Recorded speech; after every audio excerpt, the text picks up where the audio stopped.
बॉलीवुड की single mothers. Raveena Tandon. इन्होंने 2 लड़कियों को गोद लिया था जिनके नाम पूजा और छाया है। ऐसा उन्होंने 1995 में किया था जब वे अपने करियर में टॉप पर चल रही थी।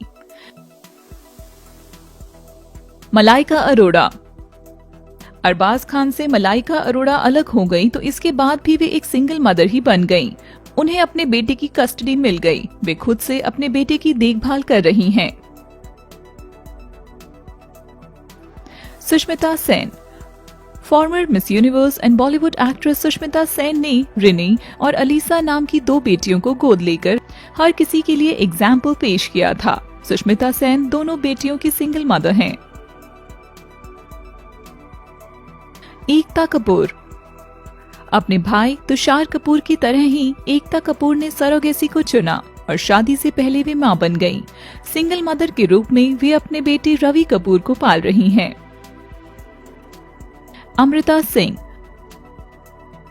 बॉलीवुड अभिनेत्री अमृता सिंह सैफ अली खान से तभी अलग हो गई थी जब सारा अली खान 9 साल की और इब्राहिम अली खान 3 साल के थे। तब वे सिंगल मदर के तौर पर ही अपने बच्चों की देखरेख कर रही थी। पूजा बेदी। फरहान से 2003 में पूजा बेदी अलग हो गई थी। उस वक्त अलाया 6 साल की थी और उमर 3 साल के थे।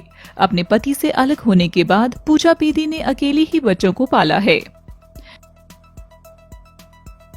कोंकणा सेन शर्मा। ईयर 2015 में कोंकणा और रणवीर शौरी अलग हो गए थे।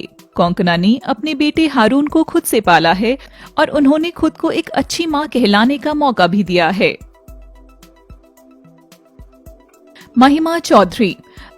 अपने पति बॉबी मुखर्जी से 2013 में ये अलग हो गई थी। तब तक उनकी एरियाना नाम की एक बेटी भी हो चुकी थी। बबीता। शादी के कुछ वर्षों के बाद ही रणधीर को शराब की लत लग गई थी जिसकी वजह से दोनों अलग हो गए थे। बबीता भी इस वजह से सिंगल मदर बन गई थी। नीना गुप्ता। मसाबा गुप्ता को नीना गुप्ता ने तब जन्म दिया था जब वे क्रिकेटर विवियन रिचर्ड्स को डेट कर रही थी। मसाबा को उन्होंने सिंगल मदर के तौर पर ही पाल पोस कर बड़ा किया है। मसाबा आज एक फेमस फैशन डिजाइनर बन चुकी हैं। पूनम ढिल्लों। ये बॉलीवुड एक्ट्रेस अपने पति अशोक ठकेरिया से अलग हो गई थी जबकि उनके पलोमा और अनमोल नाम के 2 बच्चे भी थे। नीलिमा अजीम। अपनी पहली शादी से नीलिमा को शाहिद कपूर और दूसरी शादी से ईशान खट्टर हुए थे।